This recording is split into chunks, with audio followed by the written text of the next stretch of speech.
Ayo, Parrish, this shit high, boy. Charlie catch a ride, yeah, I had to put her on. Bought a two-seater, yeah, we heading for the sun. Charlie got my high, I ain't tripping for the funds. Yeah, I won't start, I ain't tripping, I'm a stunt. Oh, living lively. Everybody tryna ride my wave, they can ride me. Pull up in a foreign to the curb, looking icy. I ain't never stressed about a fit, I'm on hype. I want more friends, it's a problem.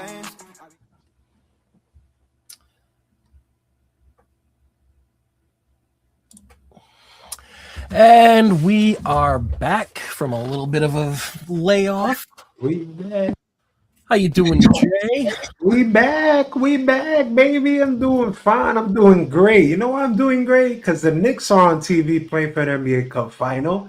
And turns out I got COD Black Ops 7 for $35. Oh, there you go. It's been a good day. Busy day, of course. Holidays coming up, but yeah. I'm doing good. Yeah. How's your holiday planning going so far? I'm gonna be honest. I got no Christmas gifts except for a Secret Santa, and I have no idea what to get anybody. I am completely clueless for the first time. Last year I had a great plan.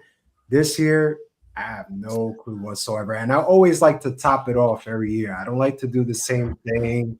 Oh my God, can you give me a bag? But in different colors. I don't like to do none of that.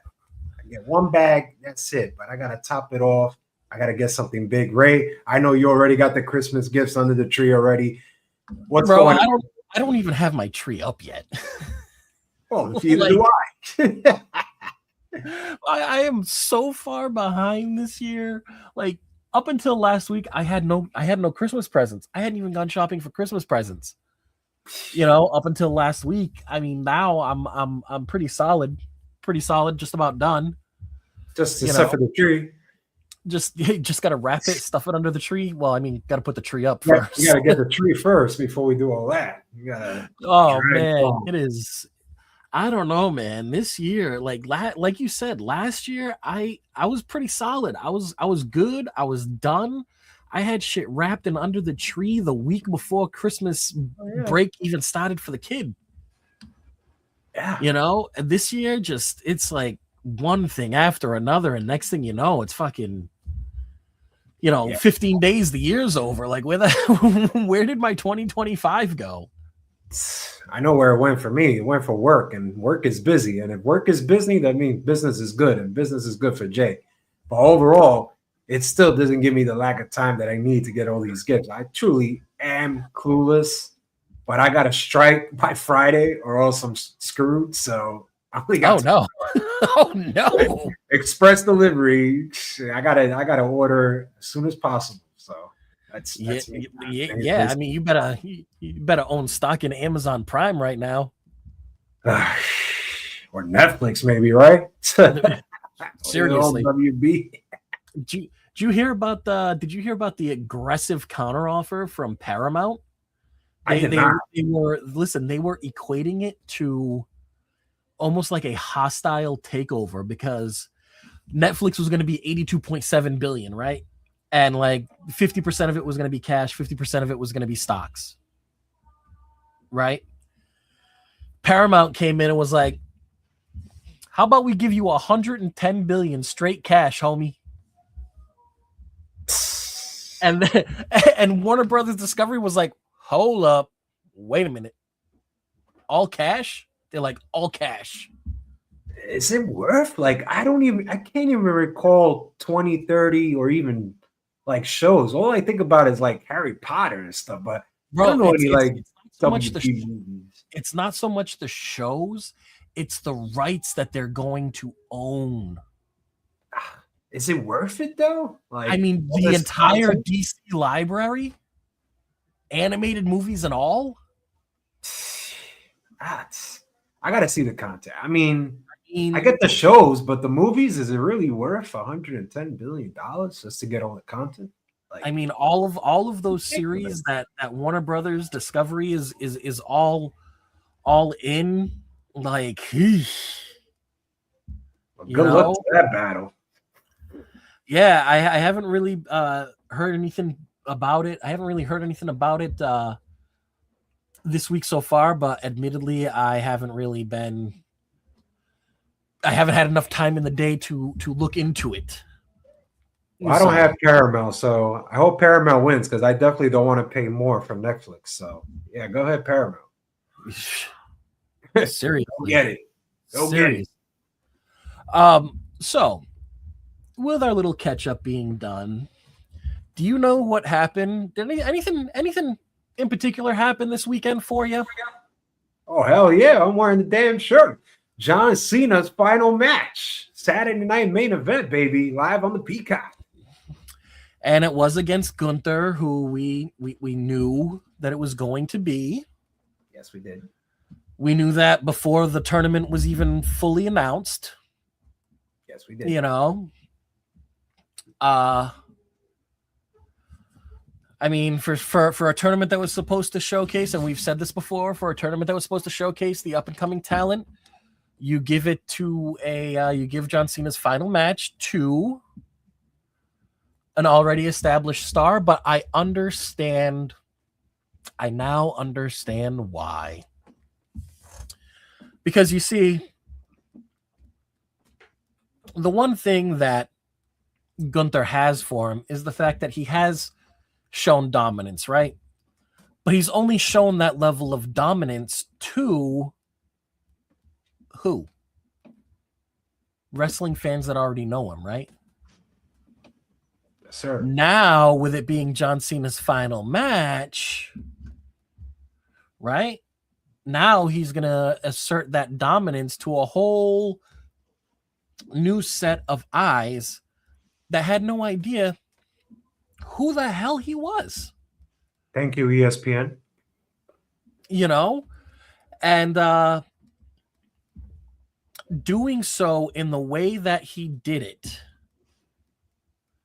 Well, before I go any farther, Sure. Were you happy with the ending of the match?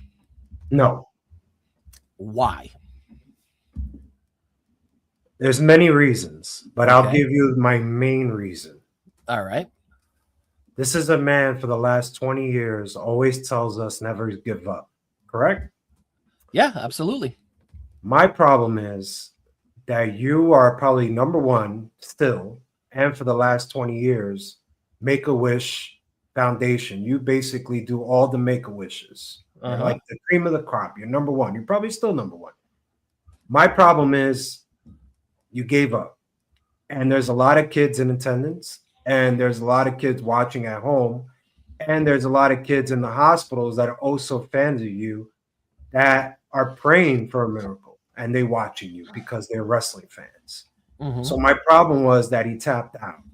And for me, I feel like that loses a lot of hope for children that are sick and the children watching. That was my main reason. There are other reasons as well, but that's the main one right there. Your thoughts? Originally, I was like, wow, they really just tarnished the whole never give up thing. Yeah. But Sunday, I was on my way to Maine, and I was listening to some wrestling podcasts, and I can't remember who it was. But they said they had to do it that way. They had to have. John Cena had to give up. John Cena had to tap out. The symbolism of him tapping out of his career, him tapping out of his wrestling career, right? John Cena as Super Cena is done. Gone. All that's going to be left now is John Cena, the man, the actor, the Hollywood guy. You know? And also the reason why they had to have him tap to Gunther instead of just Gunther, you know, instead of the pass out to protect, you know, both of them, is because if you have Cena pass out and call the match, it does not give Gunther that air that Brock Lesnar had when he broke the streak. By having John Cena tap to Gunther, you solidified the heat that Gunther has. And I am so sick and tired, and I have had this debate on multiple podcasts. People are like, oh, Gunther's got go home heat. People don't want to deal with him. There is no such thing as go home heat. There is just heat. That's it. You want to call it go home heat? You don't want to listen to him. You don't want him on your screen. Guess what? As a heel, he did his job. Because there is no such thing as go home heat. Never heard of that. Go home heat. Go home heat. Like, go home, get off my TV. Like, what? The fact that you even feel that way proves that Gunther did the job and that it was the right call. So you are saying it's the right call? I am saying that the way that match ended on Saturday absolutely is the right call. Did you like the call? When it first happened, yes. When it first happened, I didn't. Okay. Because I was like, wow. But then, like I said, and when I had listened to that podcast on the drive, it took me out of the fan perspective, right? And it helped me look through that match with a critical lens. And here's the thing, right? Who did Gunther talk to last night on his way out of the arena on Raw? AJ Styles. Who is retiring who's doing a retirement run starting in January? Styles. How much heat do you think Gunther would have if he retired John Cena, and AJ Styles in back-to-back years? Can happen. Call it a trifecta with Goldberg. Add Goldberg. I'm sorry, I forget about trifecta. I forget about Goldberg. So Goldberg and John Cena this year. Next year, Styles. Seriously. And you know what happens then? Now you have him being the modern day legend killer. And doesn't that set up a feud with a nice guy? Doesn't it set up the past of how Randy Orton was a legend killer? Exactly. Gunther and Randy Orton in a long-term program? Crazy. That is storytelling that doesn't need a title. And I enjoyed their match, but I don't think it should have been in Saudi. They had a match, King of the Ring. Oh, that's right. But it was in Saudi, so I didn't enjoy it that much. I got to be honest. I don't really pay a whole lot of attention to the Saudi. That's what I'm saying. I watch them because, we kind of have to for what we do. But the thing is, they're so limited in the ring. They can't even, not only that, but then it's like on at fucking 1 o'clock in the afternoon and on a Saturday. And, I don't know about you, but Saturday's get the shit done day. So that Saturday is doing the errands day with the wife. So yeah, exactly. So all of a sudden it's scrolling through, sitting in the parking lot of fucking the grocery store, scrolling through social media, and they're like, "Oh, hey, so and so's your new IC champ," and I'm like, "Wait, what?" And then it's like, "Oh yeah, that's right. Oh hey, just so you know, Thea Hale is the new Women's North American Champion on NXT." Oh my god, that is amazing. She just beat I want to call her Mariah May, but that's not her name there. Okay. It's Blake Monroe. Can I be honest? Yeah, go ahead. I kind of stop watching NXT because I feel I get stupider every week. I watch NXT and what's going on. Yeah. So I always try to avoid it. But I mean, I really feel like their storylines is just complete out of this world. Makes no sense.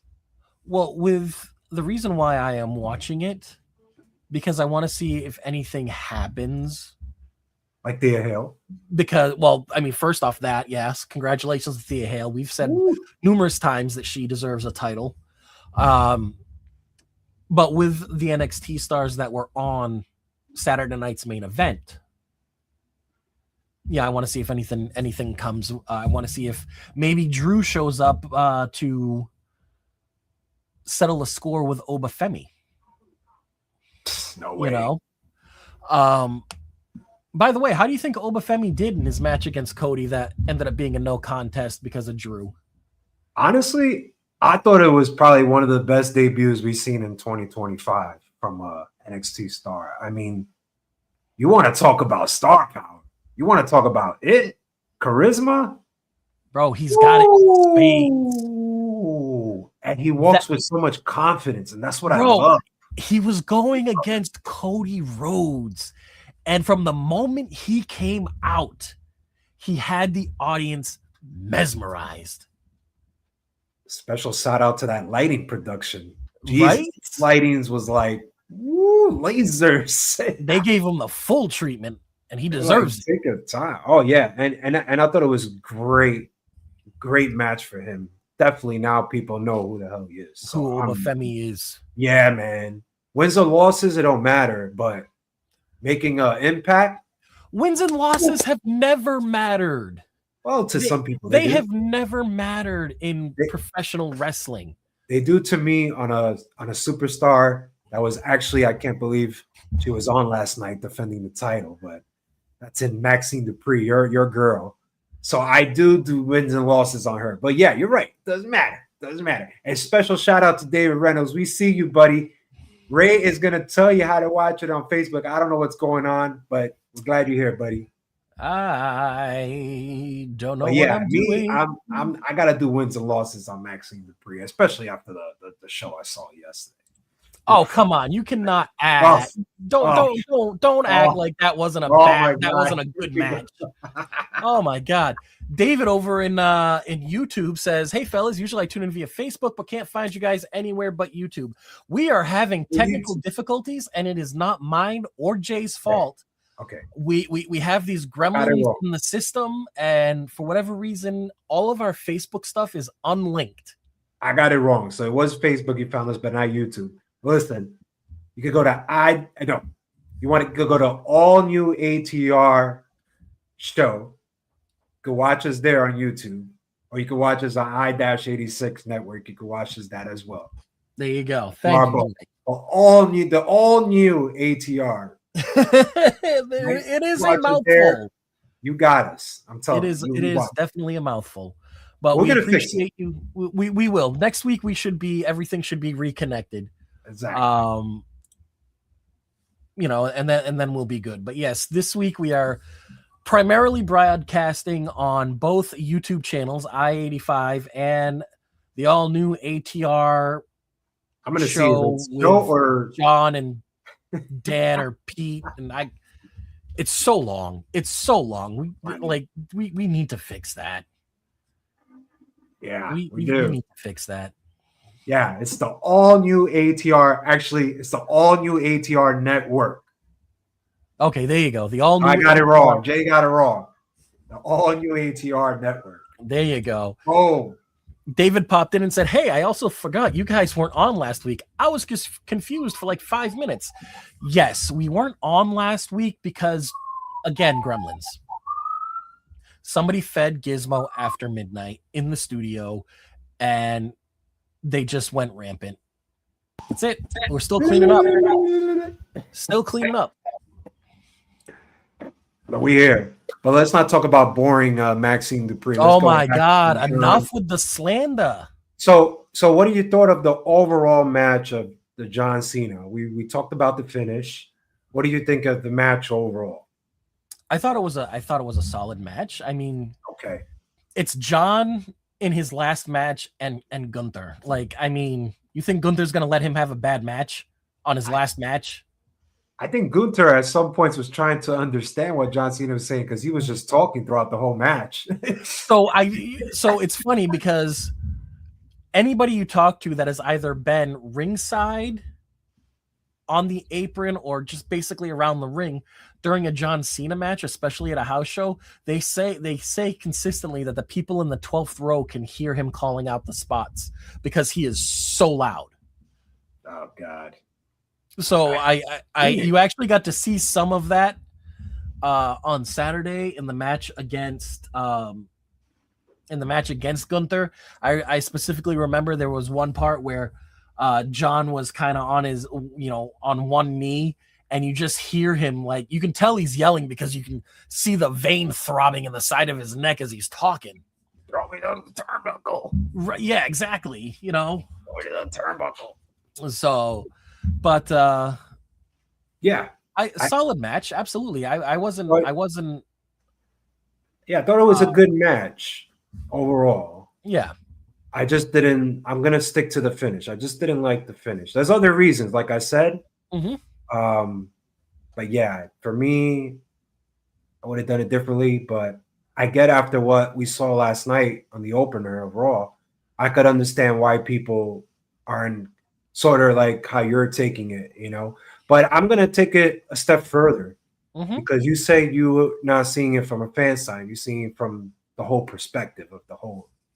I had to, it didn't take me until Sunday to see it that way. For me, it's like, I don't call it go home heat, but I call it heat because when he came out, the heat was already there. And, people were like, oh, Jay, you're basically taking it because he's fighting John Cena as the last man. No, the heat was already there. I just felt like the booking of him putting up against opponents that really make no sense really kind of derailed that heat. It was always there. And I think we saw living proof when he came out last night. They were saying F you, Gunther. So saying a lot. They were saying that on Saturday. Yeah. That crowd was so mad. Yeah. They were saying F you, Gunther. They were saying F you, Triple H. But you see, this is my deal. It's like some podcasters or some internet junkies or whatever are basically saying, oh, he needs the heat. He needs the heat. No, it was always there. It was always there. It was just the bad booking. And then you had him off TV for like a month or so until you bring him back into this whole tournament. So I blame the booking. I think the heat was always there. Fans are saying, oh, he needs the heat. I'm like, no, it was always there. This is just icing on the cake. I think a lot of his heat died down when they completely split up Imperium. And I mean like completely, like they got rid of everybody. And then it was just Gunther by himself. I think a lot of that took away from Gunther's heat. It took away from the mystique of Gunther. Because like one thing that was always synonymous was with Gunther, formerly known as Walter, was, in the indies, it was Ringkampf, right? It was him. It was Alexander Wolf, Timothy Thatcher, Walter, and Kaiser. And I can't, like, Kaiser's name is escaping me over on the indies. And then, you bring him into WWE, you bring him into NXT UK, making the longest reigning NXT UK champion, 800 plus consecutive days. You give him Imperium, which is literally Ringkampf, right down to the dress, the music, everything. You literally let him run wild. And then you bring him up to the main roster, and it's just not, you immediately start to break off Giovanni and then once you finally get rid of all of Imperium, it just like now, I mean, the moniker, the Ring General, still kind of holds to him, but I don't know. It did take away a lot of his heat. David said, screw what the haters say. I think the finish was John's choice. Think about it. It sets Gunther up as a mega heel. I loved it. The way Gunther taunted the crowd on Raw was classic heel tactics. That last sentence is all you need to know. The way Gunther taunted the crowd on Raw was classic heel tactics. What is the difference between what Gunther did Monday night on Raw as opposed to what Brock Lesnar and Paul Holy smoke mooses in the Impact, the NXT zone? Yeah, the NXT zone. Like, Moose just showed up on my TV. Yeah. You need him. Anyway, former New England Patriot, just want to throw that out there. So getting back to the point that I was trying to make, what is the difference between what Gunther did Monday night on Raw following making John Cena tap out in his last match to what Paul Heyman and Brock Lesnar did the Monday after the one in 21-1? It's literally the same thing. It's just presented differently. You could also add, what did Roman Reigns do after he beat The Undertaker after Raw? Came out and gave you the "this is my yard." Maybe one sentence and that's it. Yeah, but I'm gonna throw you a curveball here. I'm gonna go the other side. Okay. Now, what if everybody saw that Gunther? Oh, now this is the argument we have, right? On why the finish should be the way it was. Well, what if? What if this just what if we take it the other route and say that Gunther had more cheers as boos when he first came out? Why are we not taking that into consideration? Why we're not taking the fans cheering? There was fans with thumbs up. There was fans giving him the applause when he cut the promo. Uh-huh. So how if I take it and say, well, John did the finish the way David Reynolds said. He wanted to do the finish. He wanted to tap out. He wanted to go on his way out, get mega heat against Gunther, get all that. But did I really feel the mega heat when he came out? I thought it was half and half. If you hear that crowd reaction, it only got better in the promo. And I do believe production was behind this because I do believe WWE, Paul Levesque were all blindsided by this. I really felt that cameraman said, Gunther, go back in the ring. Go back in the ring and stand there and get more heat. Go say something. You're no, go. We're going to use this. We're going to use this. And he goes back and he stands up on the turnbuckle. Mm-hmm. And then he walks away. And I believe this is his own willing, not WWE production, that he went back and he cut that promo again to get even more heat. I truly feel they told him in his ear, you need to go back. We need to use this. This is it. Because I truly felt when he came out, I didn't feel that mega heat. I thought it was a half and half. I thought it was 50, Gunther we like, 50 we hate you. It only picked up when he started saying, the cuss word and all that on his How promo. Cena tapped out. Yeah. And only when he came back. Because we all thought he was leaving. Even Joe Tess was already saying, yeah, he's leaving. And Barrett was already cutting the commentary. What if we take it like that? Then say, did it really work? Did it truly work in the beginning? Maybe it works now, but is it going to work? Should we be concerned? So here's the thing. When Cena turned heel, there was still about half of whatever arena he was in that would give you the opposite reaction than what you wanted. And that's because maybe they like heels. Maybe they just want to be contrarians. The fact of the matter is, when he was done with that promo, what did the arena sound like? All the boos. That's what I say. All boos. It got better. Which is exactly what that promo was supposed to do. It's supposed to remind you like, oh yeah, no, he's a dick. He's a dick. He retired John Cena, and now he's gloating about it. Like, no, why am I cheering for this jackass? You see, they did cheer in the beginning. But they weren't in the end. At the end of his promo, check it out. You were getting the emotion that he wanted you to have. Truly get it. But from what I saw Saturday, and I did see the post show and all that, and videos have been posted, the heat went to Levesque. So how am I not to say that there may be a slight possibility, because now Gunther has the mega heat, as David says. What if there's a slight possibility that that heat does not last and it really went all to Levesque? Based on what you saw last night, do you think that is? I think it shifted, and I truly think they told him in his ear. I truly think they said, you need to go back. We need to use this. But I truly feel they were completely blindsided. Without a shadow of a doubt, because when he came out, you heard the cheers. You cannot say or deny there was not cheers as well as boos. It was a half and half. When he left, when he started on the promo, he was still getting cheers and boos. When he wasn't.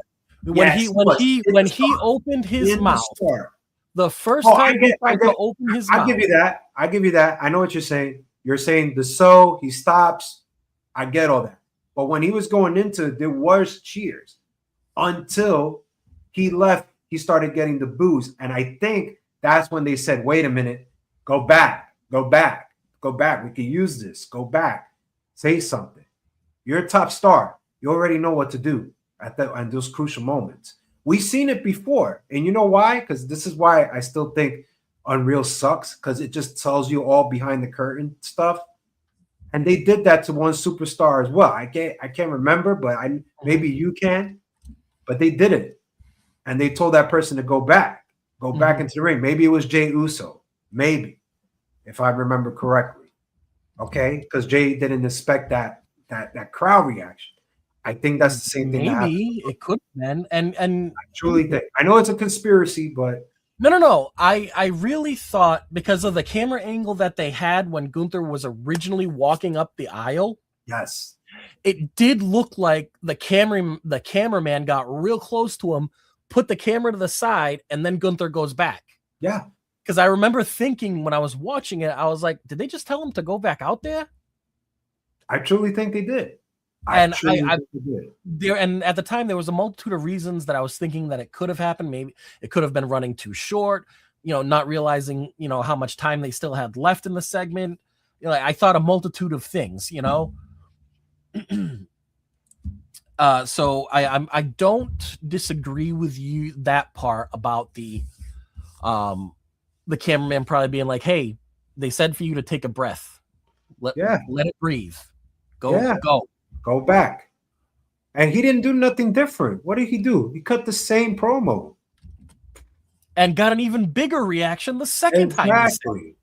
Because you know why? It worked. And this is why people now are saying, well, the Saturday night now makes sense of the finish, because look what happened last night.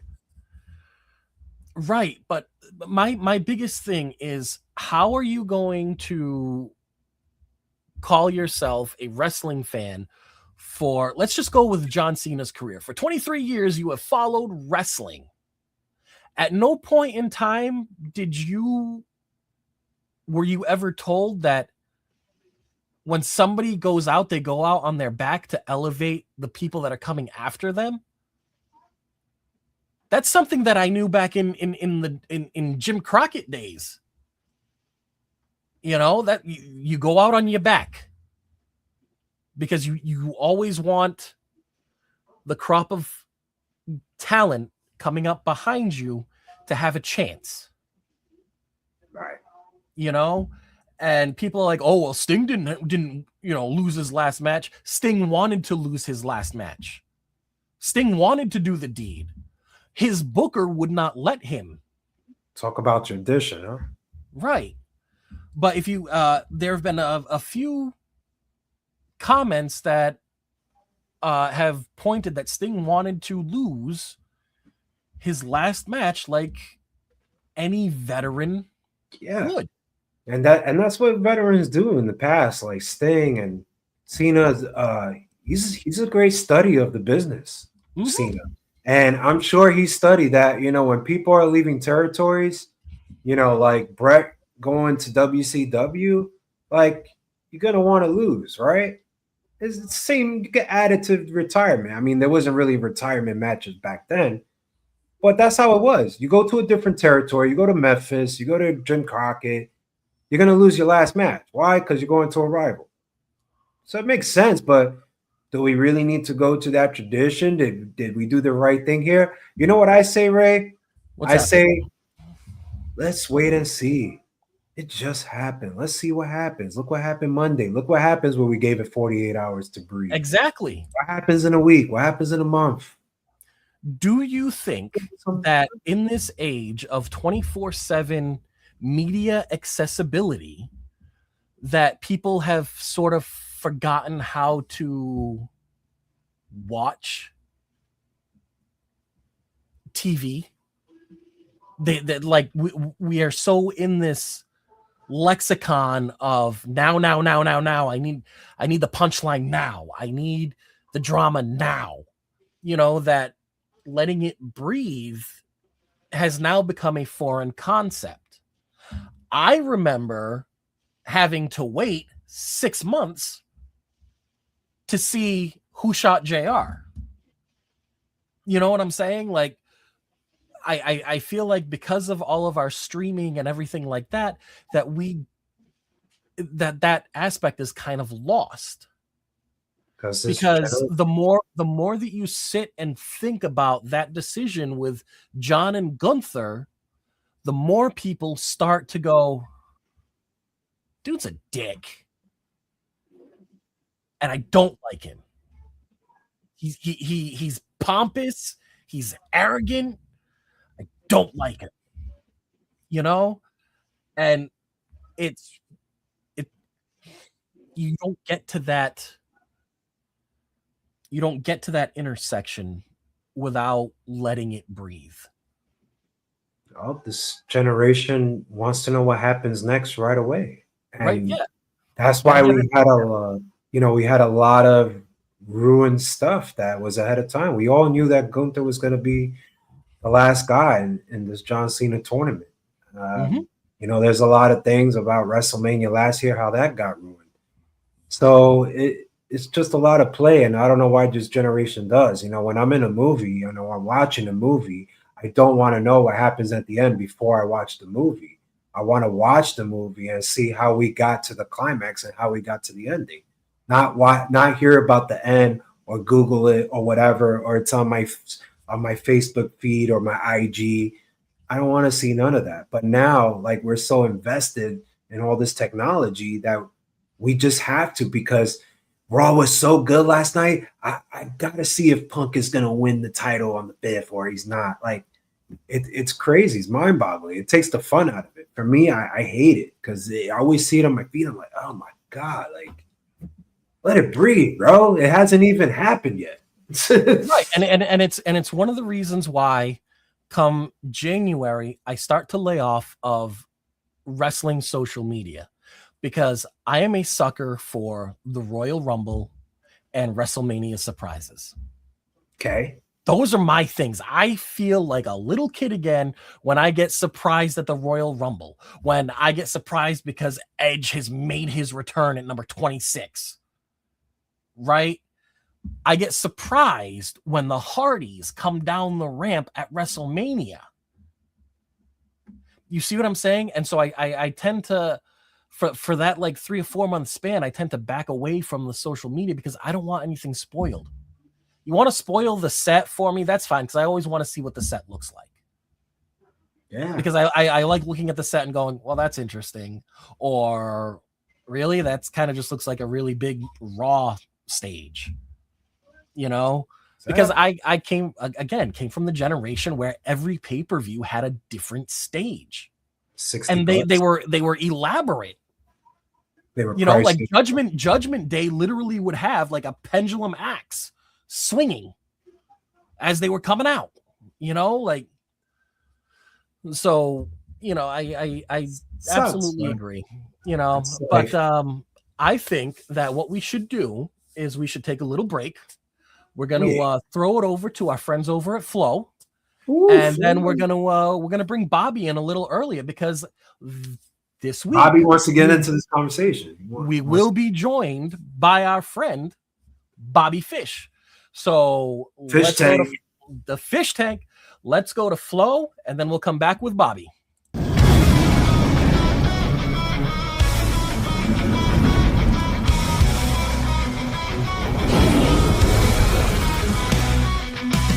Heavyweights in the ring throwing down, sweat and fury, muscles bound, adrenaline pumping through the veins, crowds roar louder than a train. Masked heroes leap from the ropes, chasing dreams and crushing their opponents' hopes. Like legends under the lights, in this arena where champions collide. Welcome to the fantastic league of wrestling, where every clash is myth and intrigue. Champions rise and some will fall, but every warrior gives their all. Flow, flow, flow, flow.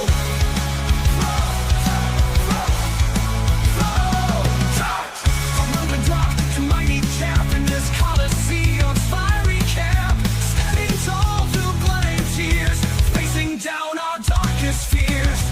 Big showdowns, epic and grand, heart and soul in every hand. The dragons roar from the sky, victory's anthem reaching high above. Mass hero, welcome to the fantastic league of wrestling, where every clash is myth and intrigue. Champions rise and some will fall, but every warrior gives their all. Flow, flow, flow, flow. Flow, flow, flow, flow.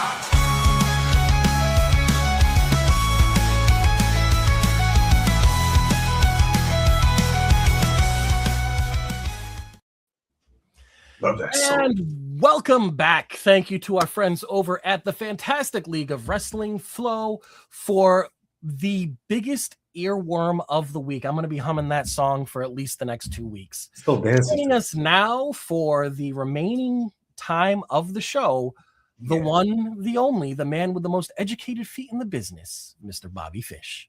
Bobby, how are you doing today? How we doing, guys? I am pardon my voice. I'm quite a bit under the weather. Oh no. Yeah, it's so in upstate New York, it's quite cold. Mm-hmm. I don't know that my Florida blood, not that I grew up in Florida, but I being there 8 years or whatever, I think I just don't I would have had growing up, but I am pretty damn sick. Well, we hope that you start to feel better soon. Yes, sir. And this definitely is the season for the chills and the flu and the cold weather. And we got snow this past Sunday. I don't know if you guys got snow. Yeah, we got snow over here. Yeah. Yeah. How much did you get? Got like 3 inches over here. Queens. Yeah. Okay. I don't know how it is out there, Bobby. Maybe worse. I don't know. I mean, we got enough. We definitely got ground cover.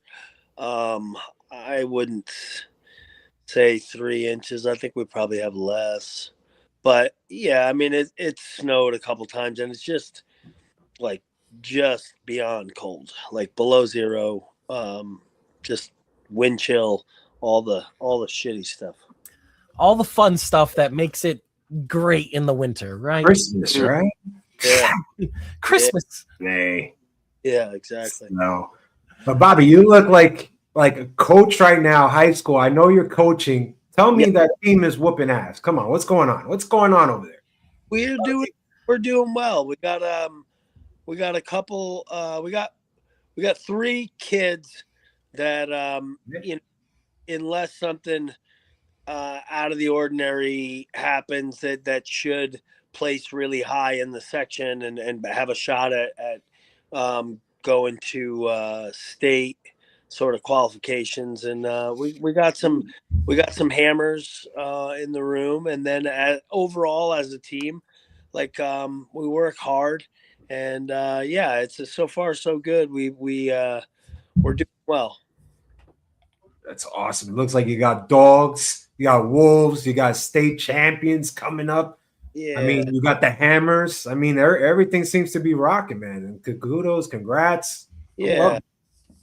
Yeah, the kids do. They're focused, and that's all you can ask for. Absolutely.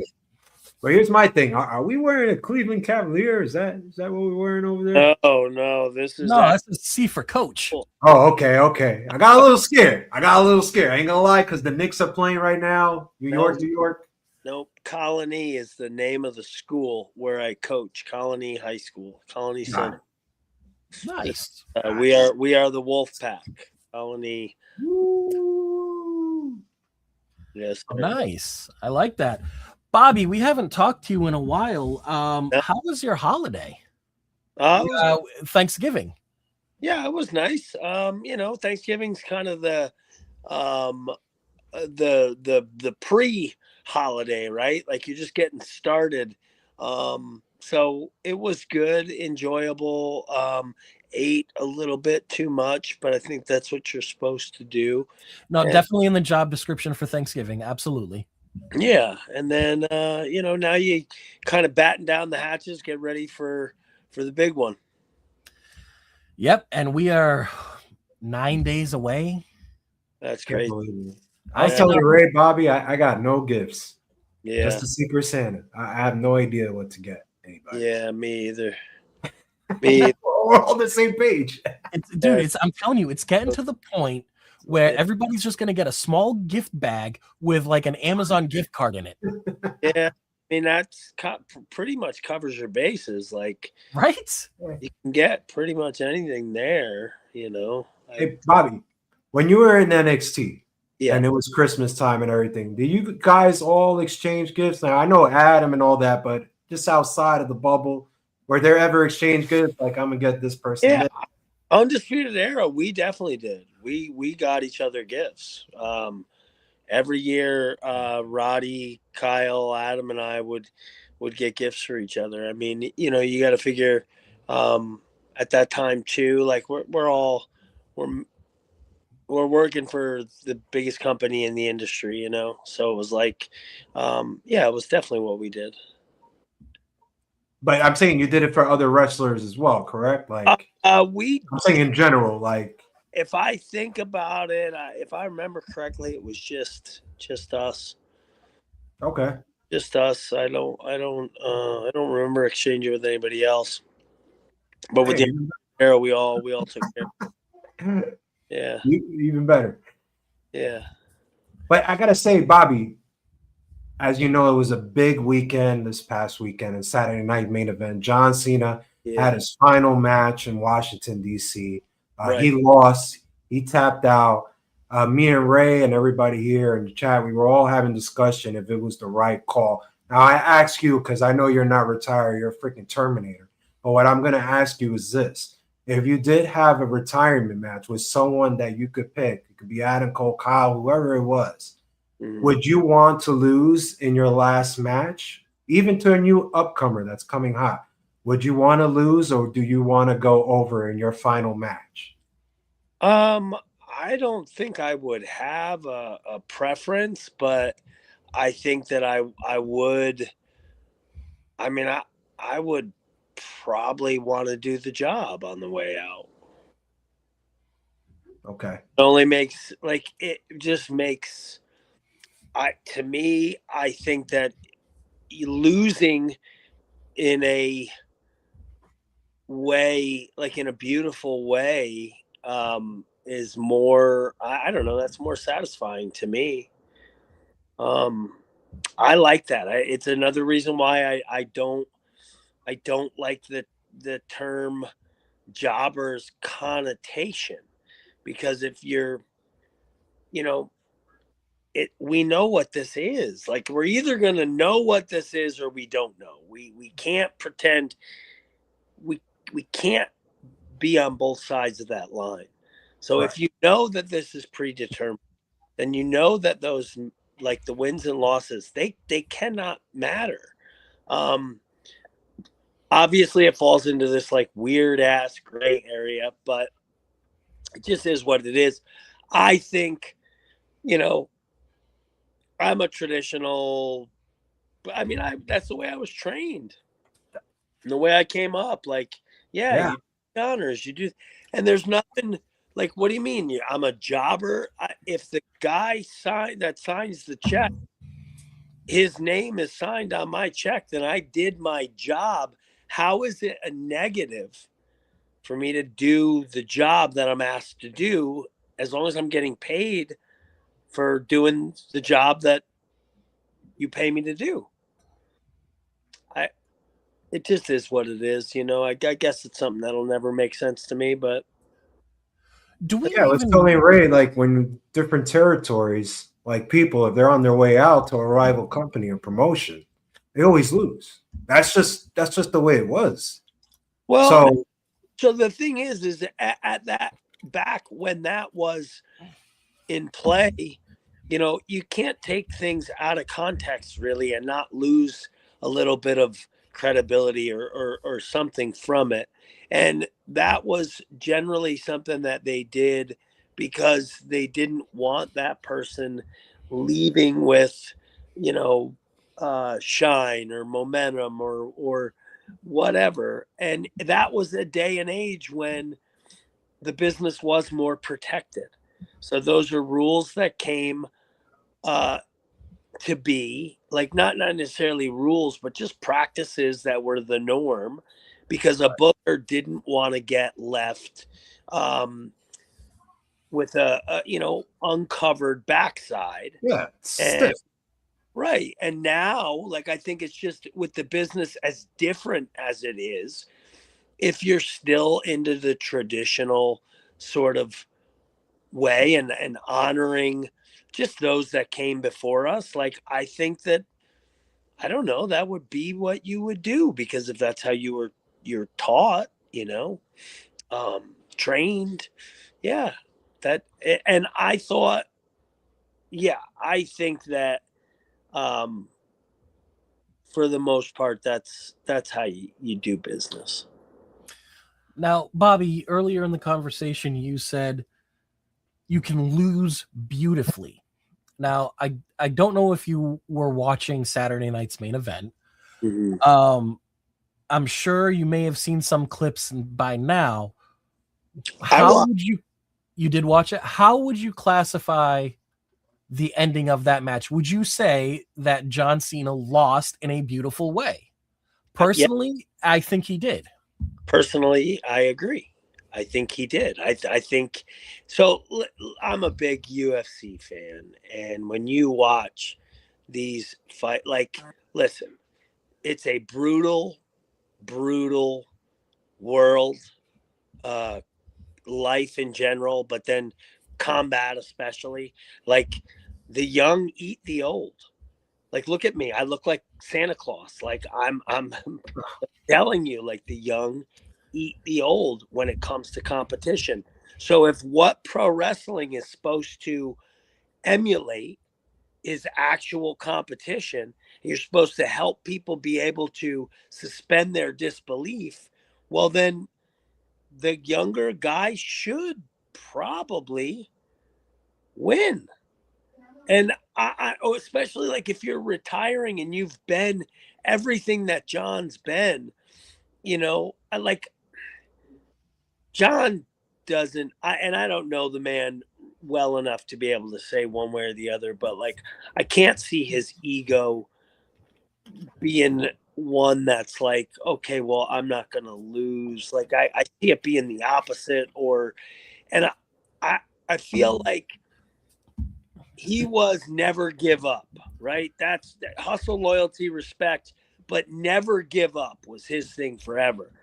What I thought was beautiful about that ending was, now he could have gone to sleep easy, same finish, but he gave up. Never give up. There's something poetic and beautiful about that to me. That this time and you really want to put some shine, put some rub, take all of the accolades and all of everything that John had accomplished and give some rub to the guy that's going to still be there, one of the guys. You only can do it with one. You can only have one dance partner on that night that you retire. That was doing it in a beautiful way. Yeah. And here's the thing about it. What I love what Michael Cole said. It's yes. It's the end of sports entertainment, and now it's professional wrestling. Well, no, I think the direct quote was professional wrestling just sports entertainment, the ass of sports entertainment. Yes. Or something along those lines. And that's what I loved about it. Yeah, and I think that there's reasons why you don't just decide that you can book this industry. You learn. It's been passed on for centuries or for decades. Bookers, and it's said many times over that you recycle stuff and things evolve, and that's really all that we're seeing here is that same sort of thing, and the powers that be. And I don't give a fuck who. There's going to be people out there that are going to say that I'm saying this because I want to get my job back in WWE, blah, blah, blah, whatever the fuck. It's more, for me, it's just that's good fucking booking. That's good wrestling. Bottom line, people are talking about it, have been talking about it since it happens. Y'all were talking about it. Like, that's pro wrestling done well, period. And that's what we should all, just appreciate about it, is that we have an opinion. Now, if you didn't have an opinion, if you weren't angry, or you weren't happy, or you weren't like, well, now we got a problem. Now that's wrestling where it's like, well, I don't know if I give a fuck. And I'm sorry, but there's sometimes, that wrestling exists. Oh no, it absolutely does. And listen, at any point in time, you can put on any of the nationally televised companies and come across some of those instances.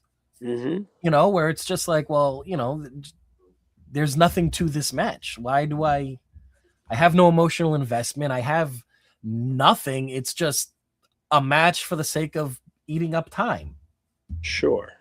I think that the only proof that you need, and it reminded me of when Brock ended the streak and the look on people's faces. Now, the camera people with WWE, they're legendary for all the shots that they get. And kudos to them again, because they got so many slack-jawed shots of the audience. And again, that's it. That visual is what pro wrestling done well looks like. Yeah, there were definitely. I mean, you had the slack jawed. You had you had the kids crying. Which I'm always a sucker for, the kids crying, because I know what it was like when, I was their age and Ultimate Warrior beat Hulk Hogan in WrestleMania 6. And that absolutely shattered my heart. Yeah. So I get it. I get that feeling, the adults crying. Yeah, I did the same thing when God, was it when it might have been when Brock broke Taker's streak, because I was just like, I was so invested in that streak, man. I had a feeling it was coming. Well, that's what it comes down to is so think about the task that you're being asked to accomplish. You're being asked to make people feel something about something that they have been told over and over and over isn't real. And yet you're trying to pull an emotion out of them. That sounds like, why would I want to fucking do that? Why would I want to even attempt that? But still, on the highest, on the grandest stage, the biggest platform, it gets proven time and time again no, this instance was no different. That it can happen, and you know, I think fans and even performers, like, nobody wants to be painted a mark. Everybody's, that's just such a dirty word, and like, I don't want to be the one that doesn't see it coming. But at the same time, like, everybody gets worked because we're all fans. We're all Mhm. fans. We're here to be worked. Like, Yeah, I mean, work me. before you joined us tonight earlier, I was telling Jay that January for me is the start of WrestleMania season, right? With the Royal Rumble, it's big. It's a big 4 or 5 month span, right? I tend to back away from social media in general, and especially from wrestling social media, because I don't want to have those surprises spoiled. Yeah. I would have absolutely been just I would have been so irritated if the year that Edge came back Yeah. and in Houston at the Royal Rumble, if I had known that that was happening, Right. I legitimately was like lost my mind Sure. at home because fucking Edge is in the Royal Rumble. Right, and that turns you into, and I'm sorry, I'm not aware of your age, but at your age, it turns you into a 13-year-old boy all over again. Absolutely. It absolutely does. Yeah, and Just that is well done planning, and let's face it, it's manipulation. oh, It's absolutely. that's what being good booker at pro wrestling is manipulating the variables and getting people to buy in, and then it's not always about the swerve. Sometimes it's give them what they want, but I just think there's a ebb and a flow to it, and I think you saw it done really, really well Saturday night, in my opinion. And I know that might not be the most popular opinion in the world, but I really think it was. I loved the match itself. I love what they did. Nobody's expecting a technical classic out of Cena, and that's not what he is, and it's not what he's about. But it was nice to have that juxtaposition of the quintessential sports entertainer, and he got beat by the wrestler. And I don't know about you guys, but I've known Walter Gunther for a few years, and I don't know why I see this, but I see this way like throwback look to him right now, especially after the weight loss. Like when he Mhm. was bigger, I didn't see as much of the throwback. He still wrestled the same way, but with him thinner, I don't know what it is. I don't know if it's Fritz von Erich. I don't know if it's Stan Hansen. I don't. There's something very throwback, all Japan about him. And there was a point in the match where he comes off the ropes and he hits Cena with a couple clotheslines, which it's just classic kind of Japanese style that you could end a match with a clothesline or a succession of clotheslines. And for me, it reminded me of that stuff. It reminded me of Dr. Death, Steve Williams, and Stan Hansen. And I just think, I really just think Gunther's set as if he wasn't already, but to really be a difference maker and a player going forward. And that's, I'm sure, what John wanted to do with his final opponent. Yeah, I think I absolutely see what you're talking about with Gunther.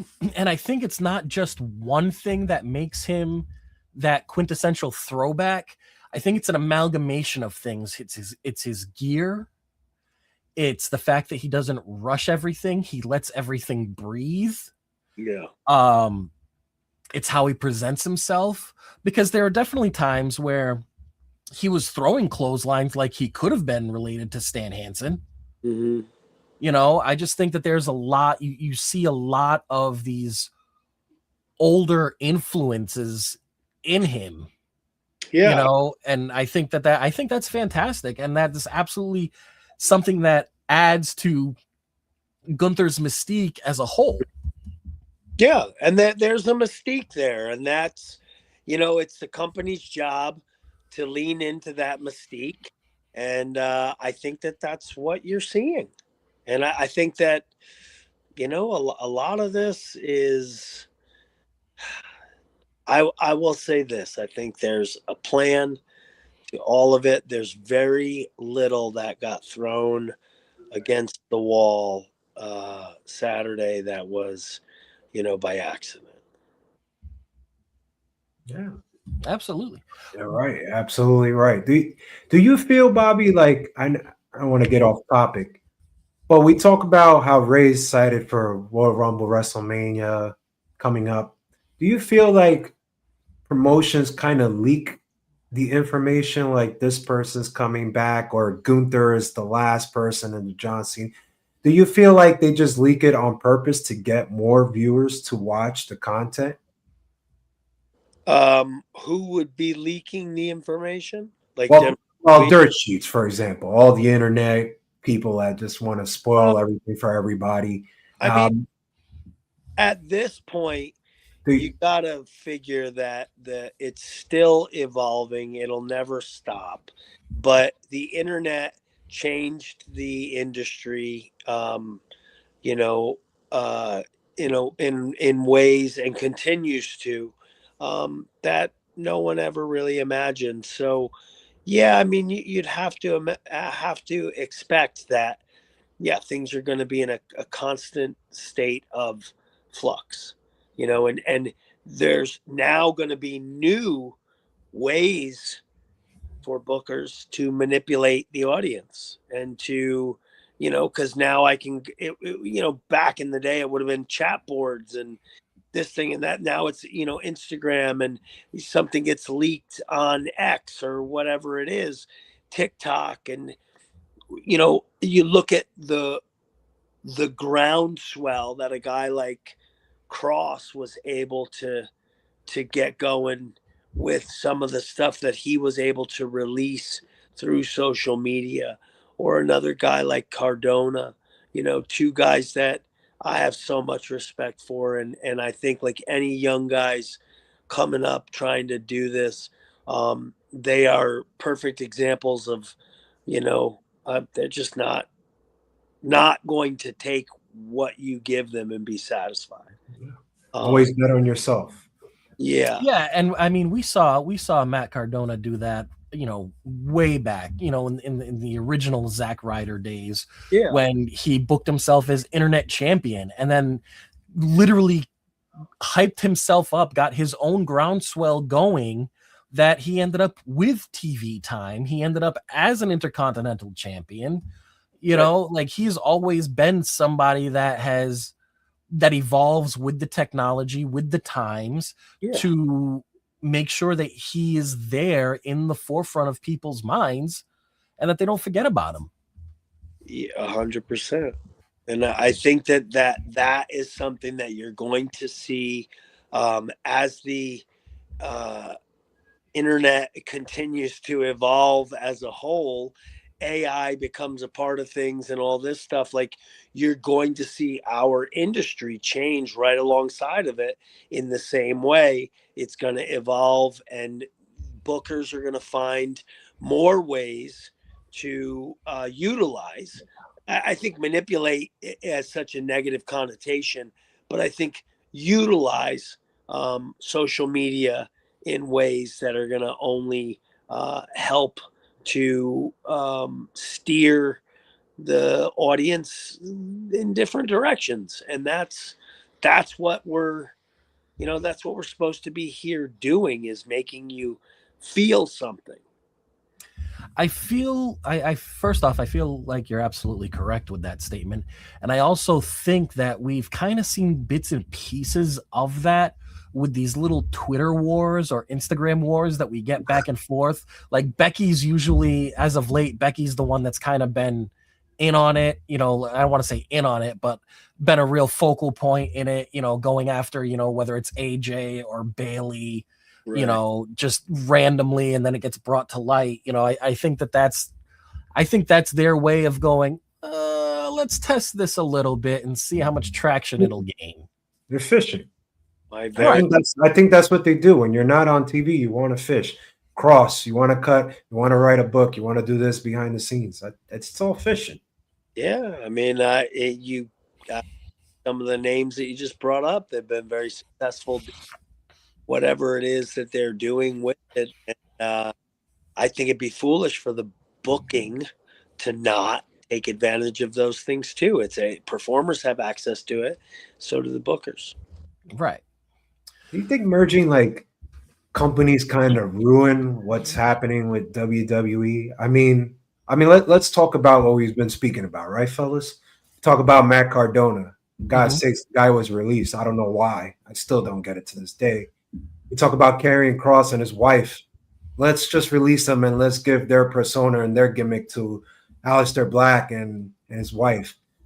It definitely feels that way, right? I know, but do you feel like these merging companies, Bobby and Ray, and I'll ask you this, do you feel like the merging companies is just kind of ruining what's happening to WWE with storylines and releasing people that it's very unnecessary and unfair? Like, you guys feel like that? Like merging companies maybe were not the best? Because I remember WWE was, really good, and they were releasing stars that you would think, like Matt Cardona, Zack Ryder. I would never think in a million years this guy would get released. Dolph Ziggler, Nick Nemeth. I would never think in a million years this guy released. For God's sakes, they eliminated R-Truth, and they realized they made a big bozo mistake. And I think it was because TKO basically saying, we got to get rid of this guy. He's like 50 years old. We got to get him the hell out of here. There was a huge TKO, just companies like that, Bob. Do you feel like it just kind of ruins everything of what's happening or making wrong decisions? I don't know. Everything's everything's becoming streaming services and all that. Like the way that we consume media, all of that has changed and continues to change. So you have to expect for these things to change in pro wrestling too. We're just a microcosm of the larger society that we're a part of. So there's no way, you can't resist the change. Change is the only thing that is inevitable, that's guaranteed. It's just not sure what it's going to look like. Death, taxes, and evolution.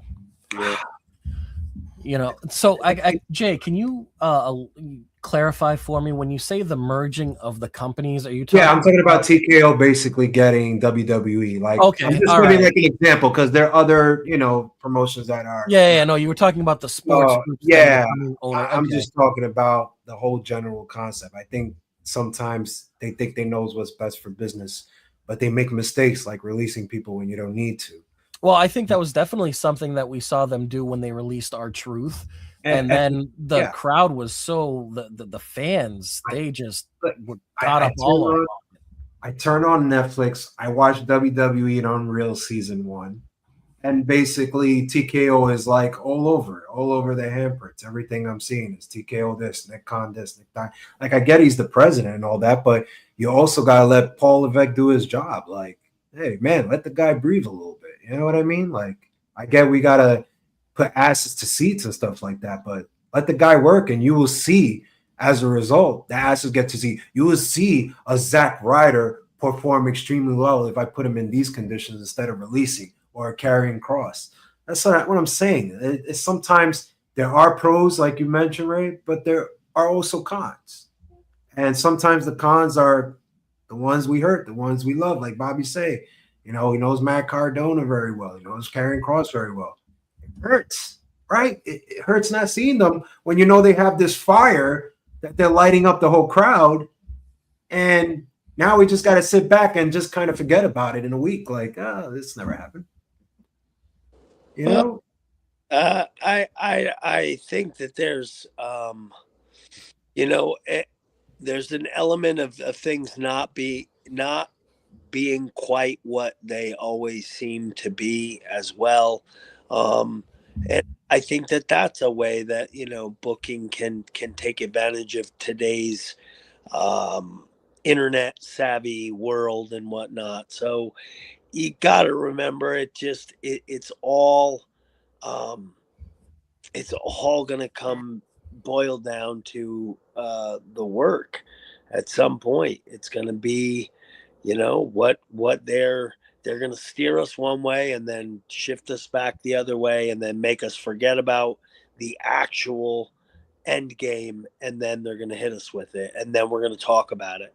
And as long as we keep talking, then they've done their job. Right.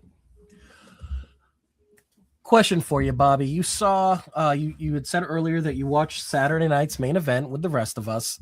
Yeah. We also got to see some showcasing of the up and coming NXT talent. Mhm. What were your thoughts on some of those matches? Obafemi and Cody, Bailey and Sol Ruka. I only caught the Cena match. Okay. The only one that I caught. I didn't see the others. Okay, no problem. Yeah. I think I think that as far as as far as it goes with Obafemi, I think that could be the next. I don't want to say the next John Cena, but he is definitely somebody that you could hitch your wagon up to. Okay. And he could carry the company for a while. He's just got he has so many intangibles. He's got the look, he's got the persona, he's got the charisma. There's just a lot that he has, Right. that I am excited to see him. Like, I really want to see him on the main roster because he's essentially done everything that he can do in NXT. He's Okay. time NXT champion. And I he's just think. still there. What's that? And he's still there. And Yeah, he just won it again a couple weeks ago. Yeah. And I just think that I just feel like after his showing with Cody Rhodes, we just gotta bring him up. Well, I mean, hopefully that's what it is. Hopefully they give him a spotlight, like Saturday night's main event against Cody. That's what I would think on paper is your on-the-job interview. I think that if that's the case, I think that and I think Jay will agree with me, that interview went really well. Oh yeah, You truly. know? Good. Well, that's good. That's good to hear. It's great to hear. Bobby, I got crazy thoughts because I'm just crazy. But I'm just gonna say this: when you were in NXT, the black and gold, all right? Yeah, I'm gonna say this, but I'm gonna say it. When you were in NXT, the black and gold, Yeah. have you guys ever thought, whether you and the crew or just you yourself, saying, you know what, I want to come up with a match? Had that ever crossed your mind, like, I want to come up with something that's never been seen before? Have you guys ever like talked about it, or you ever had just a thought in your mind, like, you know what, Adam, it'd be cool if we do like Kendall's and a cage? You have any thought? Is there any little thought? No, I mean we got to kind of scratch that itch a little with War Games, which I think that one of the things you hear said about pro wrestling often, and I do think it rings true, is that like you can't reinvent the wheel, and pro wrestling is what it is. And I think that if you occupy your creativity with too much of a focus on doing something that's never been done or something new, like you're going to ignore a lot of good material and good stuff that it's there's nothing wrong with doing stuff that's worked in the past. There's a reason it worked then, and it's probably you put a different coat of paint on it and it probably would work today too. Bobby, I'm going to tell you, they put a hell of a coat of a paint in the War Games match. Have you seen this past War Games match? I did not. Was it Okay. at yeah. series this year? Yeah. Okay. The best thing you ever did, Bobby, was not watching. I'm going to tell you why. This is how innovative we're becoming in the men's War Games match. I think you may just get a kick out of this. So the baby faces have the advantage. They're beating up all the four guys. The last heel is coming. It's Brock Lesnar. You know what we do, Bobby, when the baby What? faces before we get ready to whoop Brock Lesnar's ass? You know what we do? We dance. We dance. That's right. They dance. Cody, CM Punk, Jey, they were all yeeting and doing all that dumb stuff that we see on TV, that we see Saturday night's main event. They decided to dance, Bobby. Now, please tell me this is the most ridiculous coat of paint you probably heard in your entire life. You guys never dance, right? No. Especially when a beast is coming out. What do you think of this innovative style that we're seeing in the men's War Games match now? Bobby, he has been on this since the day danced. after Survivor Series. It's silly. Yeah. I'm gonna ask the guy that's the expert. So I'm asking. Go ahead. Go ahead. Seen it, so I reserve my right to have it. But he literally danced. Your world champion Cody Rhodes was dancing. That's it, folks. And like I said, Rikishi and Too Cool danced in the middle of the Royal Rumble. It's entertainment. This is a PLE. It's a PLE. It's a War Games. What was listen, Royal Bobby, Rumble? When War Games is presented, right? It's taken serious. It's not just a TV taping of Rikishi Too Cool dancing. This is a serious because you guys been viewing this for months, correct? Yeah. It's been building. The War Games used as a blow off, yes. But it's a continue of the story, and we're gonna get the end, right? Yeah. So why do we need the dancing? If I got a beast coming that's 300 pounds in the next 3 minutes, I'm not gonna go dance and then get my world champion to dance as well. The biggest baby face we're seeing right now, by the way. I mean, I again have to see it to express an opinion, but it sounds a little peculiar. That's all I need to hear. Go ahead, Ray. I'll let you because you like nothing. I'll let you. I got nothing. I just heard what I needed to hear from Bobby. So you have been on this since the Sunday after Survivor Series. It came up. I didn't know it was going to come up. It didn't come up. You shoehorned that in. What are you talking about? War Games was mentioned, so I just asked the man. You know, my the God. fish tank at the fish tank hour. If he watched it and if he saw the dance, if he thought the dancing was appropriate in the War Games match, that's all. You got. Hey, listen, you got your answer. Bobby answered your question. I appreciate the way that you wanted it answered. I appreciate it. Can we put that to bed? That's like it isn't done. I'm gonna let you. Fantastic. Thank you. I appreciate it. I could be of assistance. Thank you, Bobby. Yeah. Bobby, you had earlier you had said that pro wrestling isn't exactly reinventing the wheel. Everything that's been done, can work again with a fresh coat of paint. Yeah. One thing that comes to mind with that is the tag team split. When you have two partners that have been partners for so long, some even since birth. Yeah. And then they just turn on, one of them turns on the other. Yes. No matter how many times it is done, and if you've seen it enough times, you can spot you can kind of pick up on the seeds that they're dropping. Yeah. But regardless of how many times it's done, it still gets you as a fan. I agree.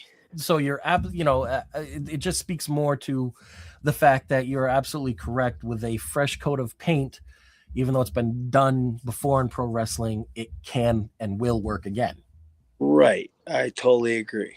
I think that those are generally the best ideas are ones that are circulated from, the past. And it is, I think that the talent in pulling it off is taking something from long enough back or something that nobody's going to connect those dots and then do that.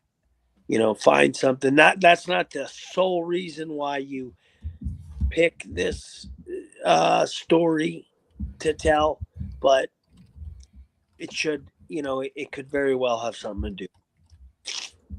Bobby, I want to still stay on this topic. And I just want to ask you a question. Maybe my memory's a little off, but Yeah. when you came into NXT, didn't you start off as singles? Maybe you had 2, 3 matches in the beginning. I think I had my first match against Aleister Black on NXT TV, and then Okay. I don't think I was seen again until Brooklyn Takeover 3. Now I'm in my mind. I think you was seen behind the scenes, but I think it may have been 2. Maybe I'm gonna go with what you're saying, but I have a feeling it was like 2. What I'm trying to go is with this: you come in as singles, and you could get really hot, but then they all of a sudden, booking says, you know what, Bobby, we're gonna put you in with Kyle.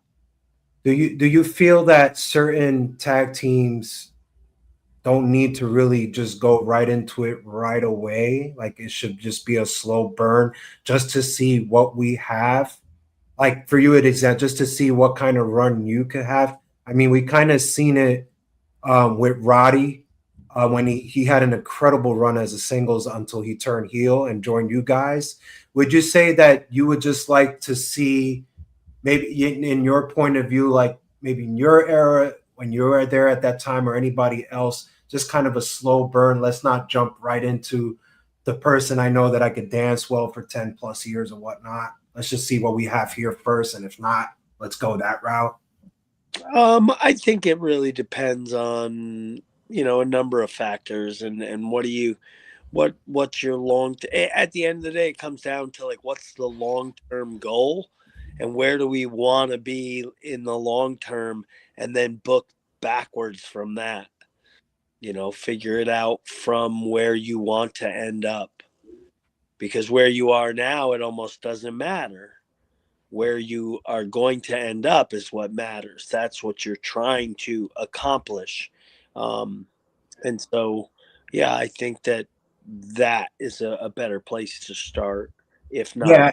And I say Roddy, Bobby, because he's one of my favorites as well, just as you.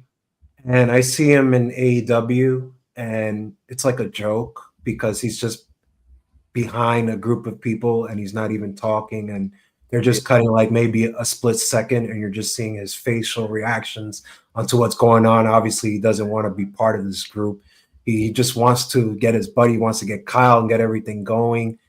Do you feel like some things are truly unnecessary? Like, why are we putting Rowdy through this and all that? Do you feel like sometimes just creative people just kind of make mistakes, and it's like, I think there's a lot. I mean, it's like any other job. There's definitely mistakes that get made, and I think from a creative, when you're involved in an industry that has like, a reliance on creativity, I think that creativity sometimes needs to be held in check and needs to be balanced. And if not, then things can get a little bit out of hand, and it can become, I would say, at the very least, like a little bit detrimental to her career.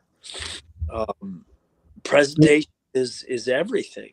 do you feel it was balanced when you were in NXT at your time? Balanced as far as those things, those Yeah. Well, you just meant yes.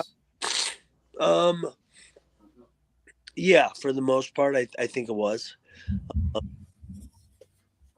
Yeah, I really think it was. COVID got weird. I think that was just a weird time for everybody. But prior to that, it was very productive and very just everything that you wanted it to be. We just kept getting more and more opportunities. I will say we were earning those opportunities, but we were given the ball to run with and to be the workhorse, be the engine that ran the black and gold, and along with guys like Tommaso and Johnny and other people. Yeah, it was. We really. I enjoyed those years for sure. We enjoyed watching you those years, Bobby. Again, NXT Black and Gold, easily the best era of Much. NXT. Mm-hmm. You know, that's where you came. That's where they had the quintessential idea to have NXT versus Raw versus SmackDown. That is something that could have had so much more as far as legs and could have been used. I still remember when everybody was stuck on the plane from the Saudi show and NXT essentially invaded SmackDown. I feel like there was so many storylines that could have it could have gone so many ways, and you could have had TV for months out of just born out of something that nobody ever thinks would happen. Like, Right. You know, somebody the plane being held up in Saudi, causing people to not be back in time, like, and then it gave birth to this really awesome moment in WWE television history. Yeah. Yeah, I agree, and I think a lot of times it is. It's circumstantial, and then that's when, some memorable stuff is queued up to happen, and you remember it fondly, and that's all we can hope to accomplish on our end. Yeah, absolutely. But Bobby, I got a question. I know it's very out of the box, but here we go. Adam Cole was champion in NXT during your run. Yeah. Basically cut a promo on Karrion Kross when he lost the belt, and he's like, "You can't even lace my boots."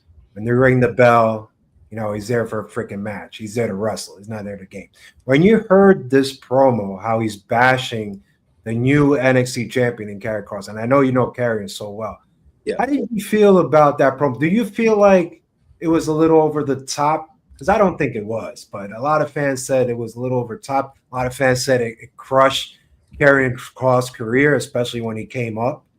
Do you feel like that crushed him, or that was just okay? Like it was just all in the fun? I mean, I think I'd have to go back and watch it.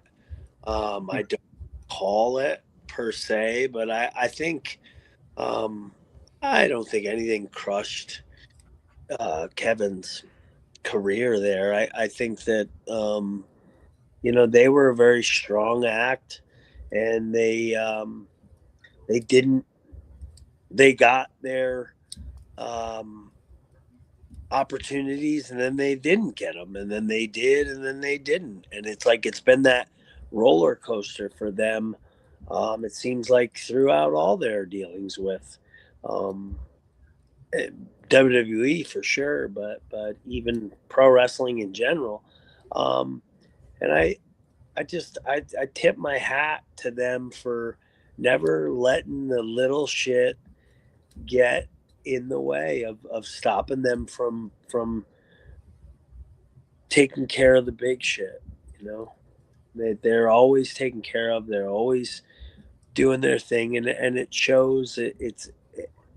They're always going to land on their feet, and that's a credit to them. It is. It's a hell of a skill to have, because being able to land on your feet after anything happens that kind of turns your life upside down, and let's be honest, being released is something that would turn anybody's life upside down.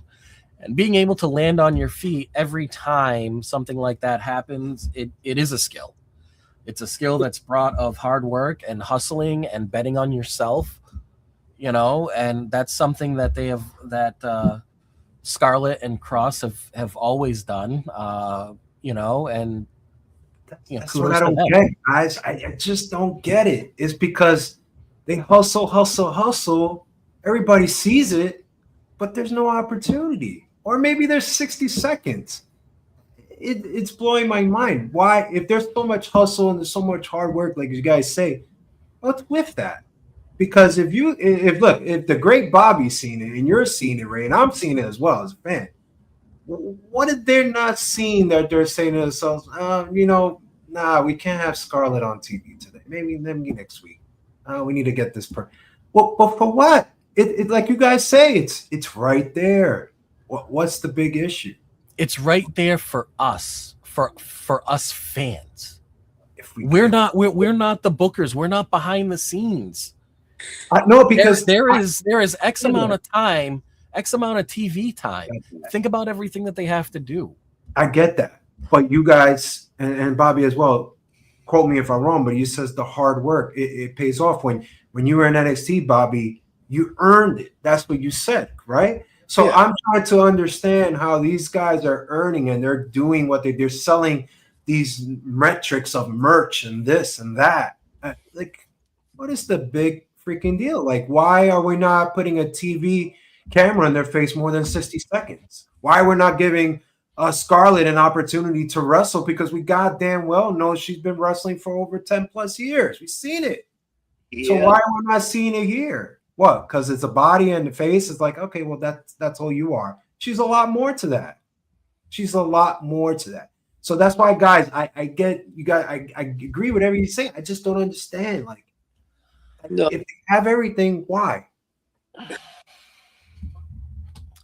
I think that's valid.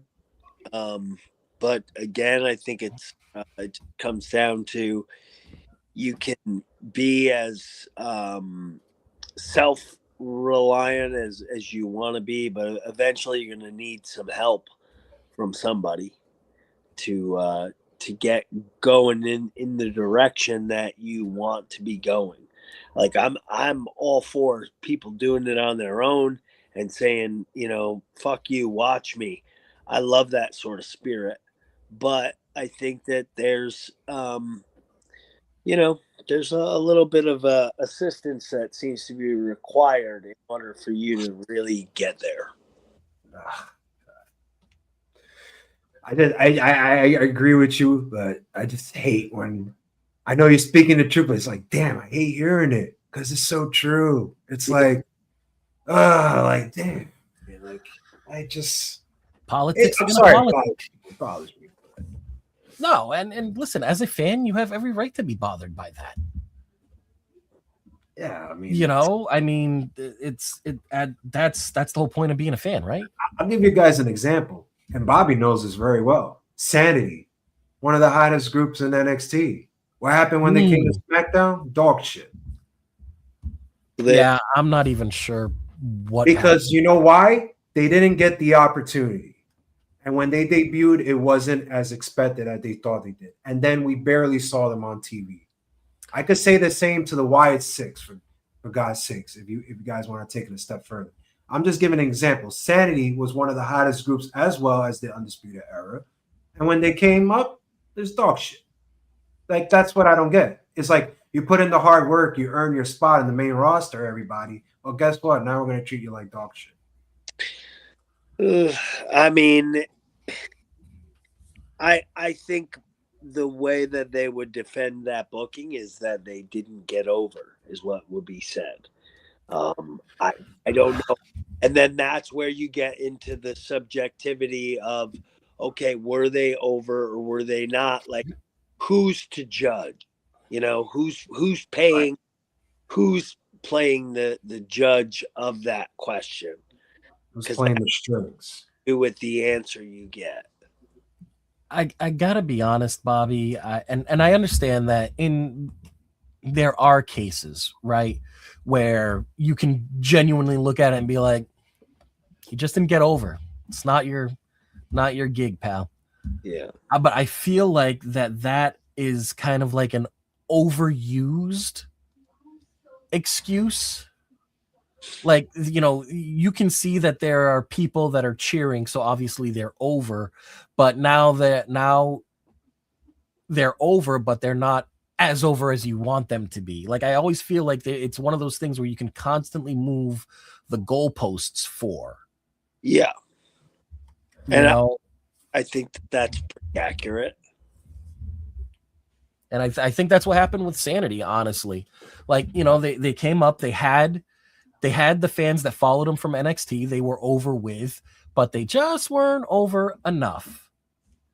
So it goes under the, well, they're not over category. Bobby, when you were in NXT, was it hard to get over? I mean, I feel like there was a real, like underground sort of thing that worked in our favor, because I think Ring of Honor was becoming more well known, and companies like PWG and guys coming over from Japan like Fergal, and not expecting for Kevin Owens to ever be in the WWE ring, and then he was. And I think that there was a certain charm to having similar trajectories and history as those people, and we did cross paths with all those people, and then come into NXT, working as a group together. I think it had. It was not only just a special time and place, but man, I mean, we're so fortunate to have been through there. Bobby, you brought up Kevin Steen. I Kevin Owens. Sorry, I like Steen. He was you better. You brought up seeing Kevin on WWE TV. I have to be honest. Kevin Owens, Samoa Joe were two people that I thought I would never see on WWE TV. Yeah. Do you think that seeing the success that the Undisputed Era had, that you guys had coming from Ring of Honor, and that other, your New Japan background, do you think that played into them coming over as well? Adam, Bobby, and Kyle are saying that, NXT's, it's a really good spot, or maybe that didn't happen. But do you think that maybe that helped to influence them? Influence Adam and Kyle coming over? Well, Kevin and Kevin Owens's decision, Samoa Joe's decision. I don't know, because I wasn't with. I just don't know them. I know them both personally, but I was not in the know on their contract stuff, or even the time frame when they were up, So yeah, I don't know. I wouldn't be able to answer that. Yeah. Okay. No problem. Do you guys feel? You guys, I know you didn't want to leave WWE, but Adam had a choice, and he chose to leave WWE when I thought it was the wrong call, because he was basically going to be that next top star. He was well on his way, and he was working a lot of dates on the main roster as well as NXT. You guys feel like maybe if we stayed a little longer, maybe if Adam didn't do that, things would have been a lot differently working in your favor as the years come? I don't know. I mean, things change, and I think that the one thing we knew with that group is that if they, if we were still the four of us doing our shtick, doing our thing, I think people would have been interested. Didn't really matter where we did it or on whose TV. Giving us, the four of us, a platform was kind of all you needed to do, and we would have continued business as usual. But I think it did. It had its long run, and I don't know. Why it got pulled. I don't really understand, but I guess it's not for me to understand. Okay, so they put you tag team with Kyle, Red Dragon, right? Yeah. You're in the main roster, right? Yeah. Do you feel you were teaming up with Kyle on the main roster, right? No, No, never once. no. We might have done a match against Kofi and Okay, the New Day. yeah, Okay, in the yeah we there was something with them.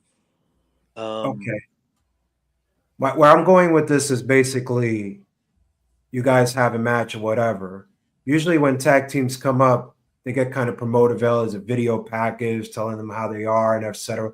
Do you feel if the machine was behind you two and the merch and everything was there, that hey, this could have been a lot differently? Because we're seeing a lot of tag teams lately now that make absolutely no sense whatsoever and no chemistry, but they're tag team and they're promoted and they're have merch and this and that. Do you feel like if the machine was just behind you guys a little bit, giving you more matches, just behind the wheel, that this could have kicked off? Maybe I don't think they had any. I don't think they had any real plans for us up on the main roster, and I don't know if that was. I don't know who's doing that one. I don't think it would have been It Paul. pisses me off. It makes no sense, Bobby. I don't. You know what? It pisses Jay off. You know Yeah. why? Because it should have been. And the tag teams I'm seeing, Bobby, like I said, absolutely no chemistry. I see the phenomenal AJ Styles teaming up with a luchador named Dragon Lee. What chemistry is there? You and Kyle had the greatest chemistry, for God's sakes. If we're gonna bring you up for one match, at least let's get behind the wheel and let's introduce that, hey, the tag team roster. Well, we don't have a lot of tag teams and we can't do tournaments and we can't do this.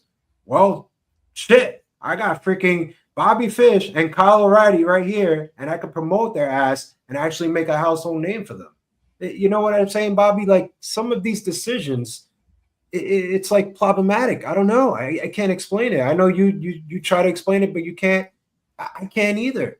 Sometimes it just doesn't make sense. And if you talk about having one match, it doesn't make sense for me either. Yeah, I It think doesn't. pretty accurate.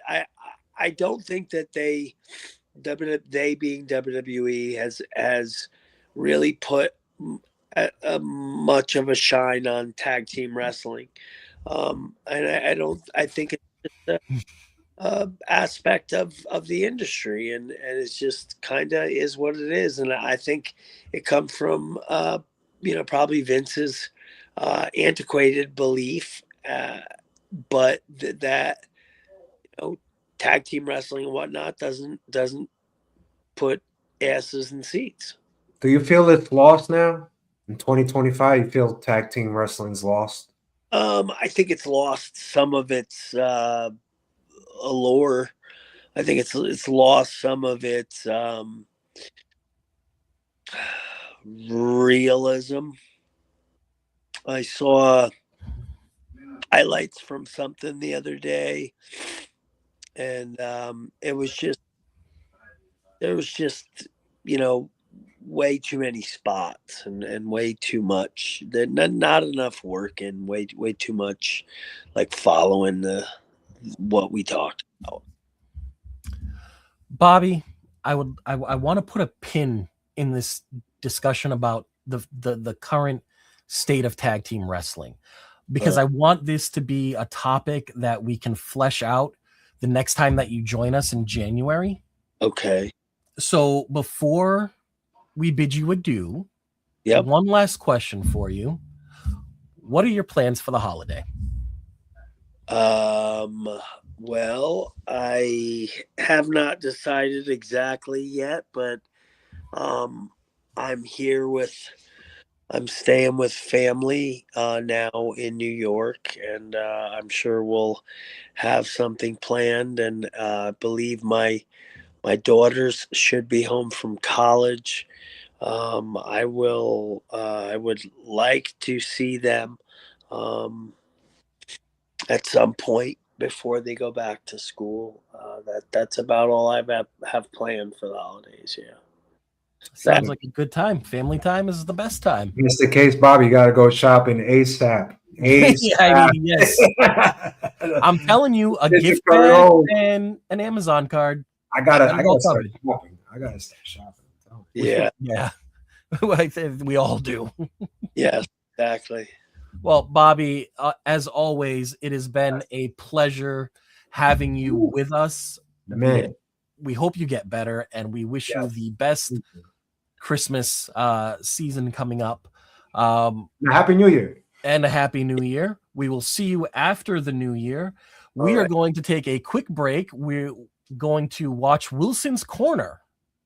We'll see if a new one dropped, and then we'll come back with John because John would like to say something to the ATR audience. Bobby, you're the Again, man. Bobby, thank you so much. You're the fucking man.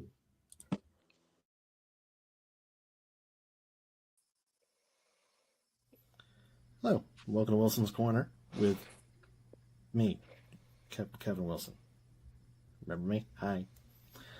Okay, so all this streaming stuff that's going on right now with WWE, Netflix in January, Peacock's still a thing, and now the partnership with ESPN to go and broadcast all of the WWE PLEs or pay-per-views in my mind because I'm old. It's gotten to a very ridiculous point. I'm kind of getting sick of this streaming stuff in general because it's just all costing way too much, and especially for wrestling fans nowadays. Like, when's enough going to be enough? When are we finally going to stand up and go, yep, nope, I'm done, see you later, I'm going to go back to the Pirate Bay or, something else, I don't know. But do you remember when they broadcast the WWE Network for the first time, when they put that out there? It was $10 a month, $9.99 a month. They kept peddling it every chance they got. JBL saying for $9.99 a month. Michael Cole saying for $9.99 a month. Jerry Lawler saying it. Everybody went and said for $9.99 a month you can go and have the WWE Network. You can have every single pay-per-view, every single bit of content. And it stayed at that $10 a month. It was great. I loved it. Yeah, they got bought by Peacock, and the network migrated over there. And it was, I haven't really had any issues with Peacock at all. Since they've migrated over, it's been good. Yeah, it cost me, now it's going to be $17 a month for the ad-free version. But at $10, $11 now for the ad-supported, it's really not bad to be on Peacock. But now in the latest bit with ESPN's direct-to-consumer app, where it's totally 100% free if you sign up with your cable provider. However, there's a few that don't have it right now. If you have DirecTV, if you have Xfinity, if you have Hulu, Live TV, congratulations, you get the ESPN direct-to-consumer app for free. It's completely covered because you're good with your cable provider. Me, on the other hand, I got YouTube TV. I'm kind of SOL. Take it from me. YouTube TV for cable, so I can, realistically, it's to watch football. That's about it. But that's $83 a month. And on top of that, if you go and take Netflix, they got 3 different price tiers. You got the $8 ad-supported, then you got an $18 and a $25. I personally have the $25, but let's say I'm going to knock it down to the $18. So that's $18 a month, on top of the $83 a month. Then you got Peacock, which, for me, let's knock that one down. That's now $11 a month. Add on the $30 a month ESPN app because it's not covered under my cable provider of YouTube TV. I'm now looking at $142 a month just to be able to go and watch WWE programming every week.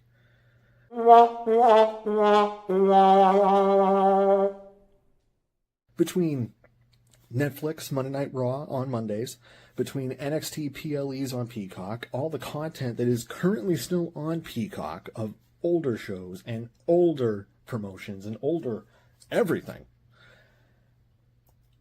And now I've got to go and add a completely new app to be able to go and watch a WWE PLE.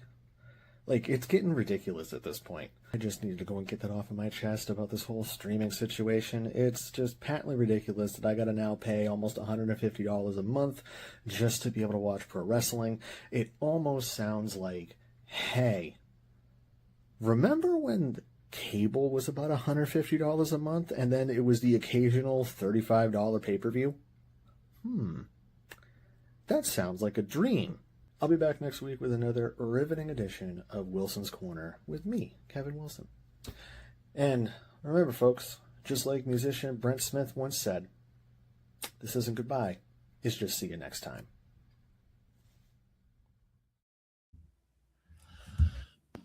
And just like that, oh my God, the conquering hero, our fearless leader, the creator of the Around the Ropes radio show, Mr. John Blaine, has joined us. John, we hope you are enjoying your sabbatical and you have this time now because you wanted to address the ATR Nation.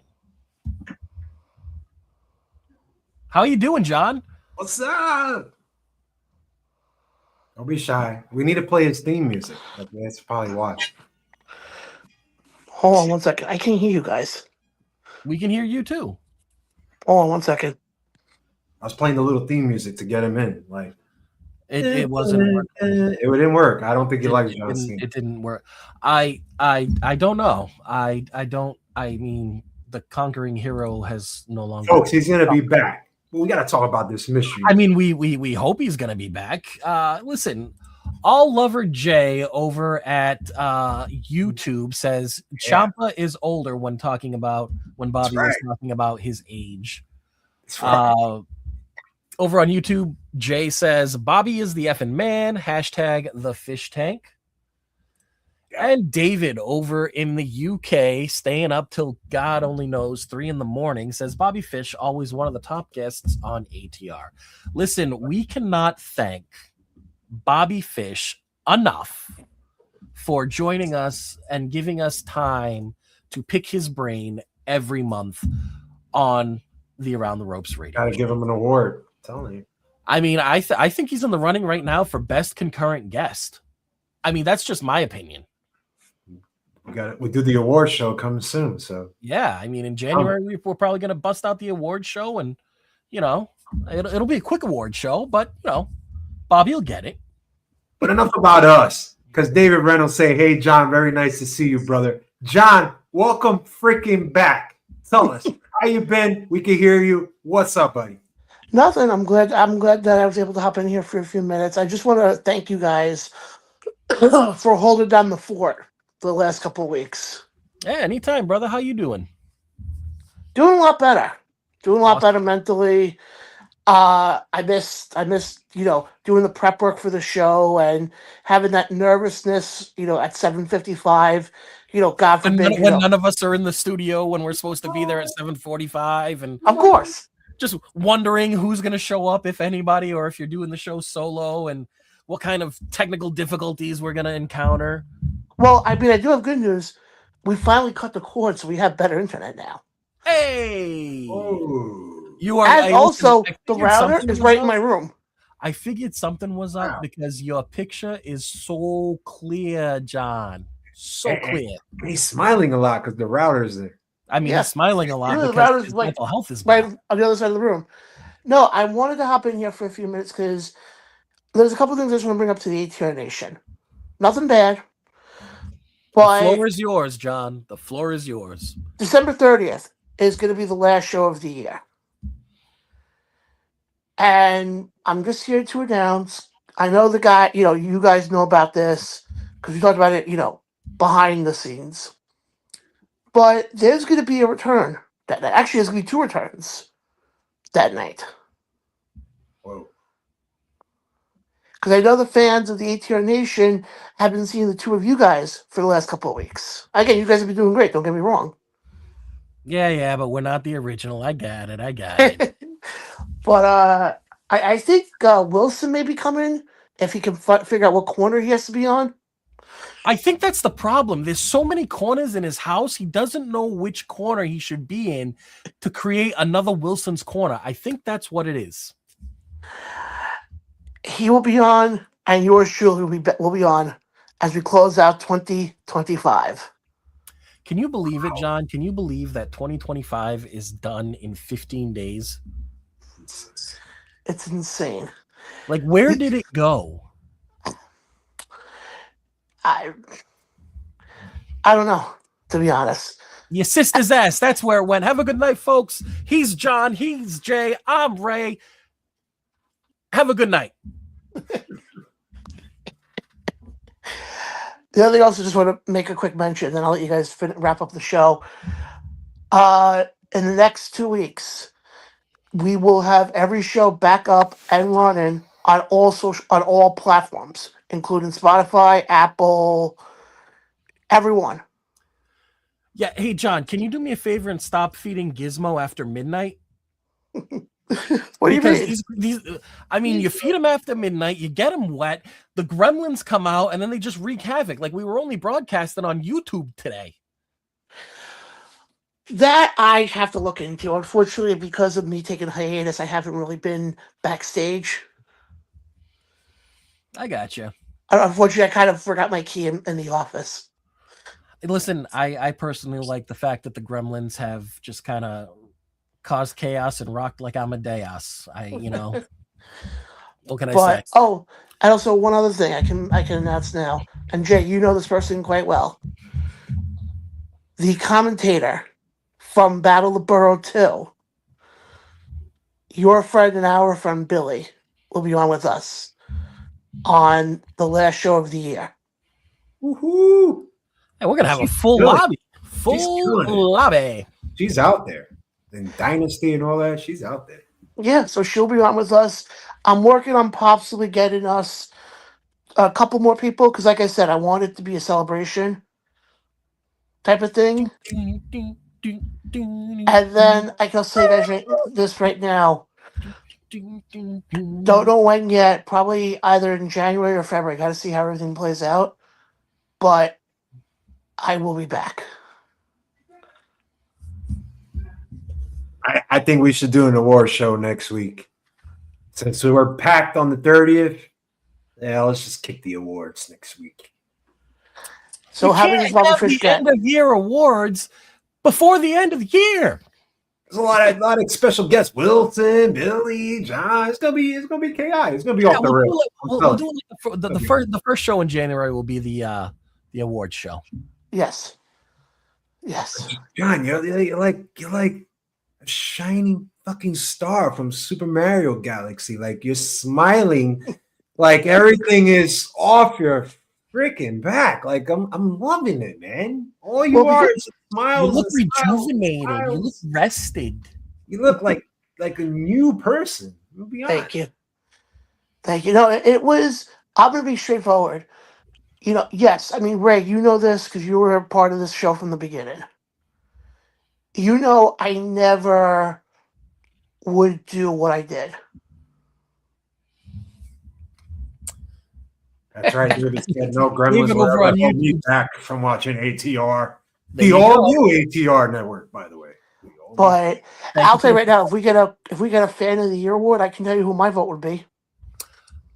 I think it might go to this David Reynolds, but I hey, whatever. We can see who's in the running. Yeah. I mean, do we have anybody else that stays up till 3 o'clock in the morning to watch? Actually, at this point, he should get the Lifetime. I mean, he really should. You want to talk about somebody that's been in from day one? This man has been full tilt, full time. I only know him for like a month or two, but I am seeing it from my own eyes. That man has shown up and shown out every chance that we have gone live. And by the way, guys, when the guys come back in January, we are on the road to 5 years. Yes, we are. Oof. Can't wait. It's insane, but like I said, guys, I just wanted to come in here for a few minutes just to hop in so people know I'm still around. I'm still breathing. We don't have you stashed in the freezer in the basement, and we're just being like, yeah, John's just taking he's taking a sabbatical. He's alive, folks. I told you. He's alive. This is not AI. He's here. But guys, in all seriousness, I'm gonna let you guys finish up the show. I just want to say, to both of you guys, thank you again for holding down the fort. Also, I want to thank Mr. Wilson as well. Even though he's been the Veer Mahan of the show, and he had this huge run, had one Wilson's Corner, and we haven't seen one since. Listen, every time I watch this one Wilson's Corner, I notice something new. Did you guys notice the graphics Like when he was doing the addition, I swear this man is adding stuff to the one video just to make us go crazy. Well, actually, how about this? I'm going to throw it out there right now. Maybe we'll get a live Wilson's Corner on the show on the 30th. I would like that. No. I would like it. No. Yes. No. But guys, I'm gonna hop off from here, guys. Again, Dude. we'll see. I will see everybody. Last show of the year. For the one night, Ray. I'm taking back my seat for one night. Go Hey, for hey, it. hey! brother. One more thing before you go. Hey, it's Christmas next week. Maybe we might get a little surprise from you for a minute next week. You'd have to wait and see. Gotta wait and see, folks. You heard it. Yeah, and here's the funny thing: the only way you'll know is if you have to tune in. There you go. Listen, how can we not end it on that? That is the boss man himself saying, hey, tune in. For Jay, for John, I'm Ray from Boston. Thank you for joining us on the Around the Ropes radio show.